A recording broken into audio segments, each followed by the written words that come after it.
The Roman villa at Chedworth is one of the best preserved in the country, with some fantastic mosaics.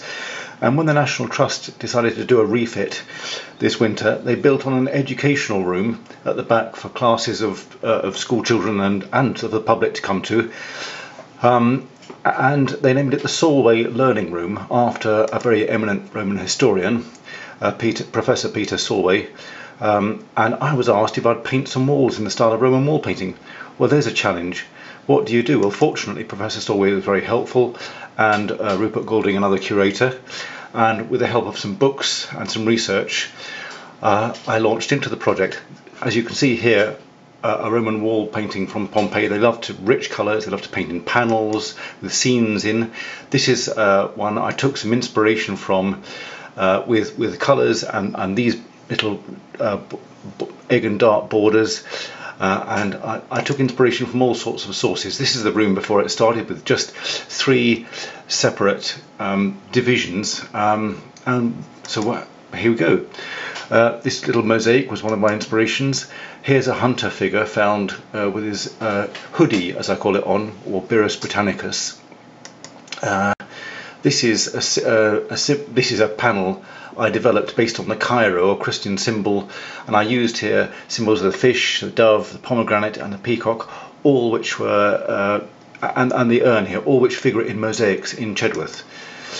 This is a mock-up of colours which seem very bright, but that's what they wanted, so that was my basis to start with. Here is some experimentation on my studio wall with colours, and to see whether I could do this border, making up a rough stencil to start with. Here's the dove, it's rather beautiful in its mosaic, and some more border from the dining room in there. There's some materials I used, Ferron Ball wall paints, and the book.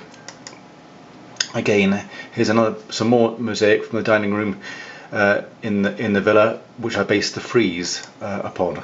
There's the hunter with his hair, and that's my sketch for the hunter with his hair, the dog, stag, and some Roman snails. There it is, being started, a rather benign looking dog, perhaps not that fierce. There's the panel as it's finished. And there's the Lulworth dog, a Roman carving which I based my dog on there. There's the hunter, a little carving which was actually found in Chedworth, and I based the panel upon. Some more hunters. And that's my mock-up of how the room would look like, which I submitted for approval, with 3 panels, a friezal on the top, some columns, and a dado with blocked fake marble panels. Here am I stenciling, making up a stencil and trying. There's the fake marbling or sponge panel. There's me putting a bit of shine on the panel. This is not meant to be totally authentic Roman painting. It's simply to capture the spirit of the feel of the place.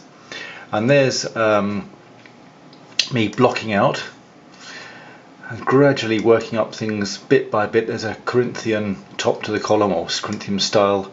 Here's me masking off. I used a lot of masking tape in order to get all the straight lines.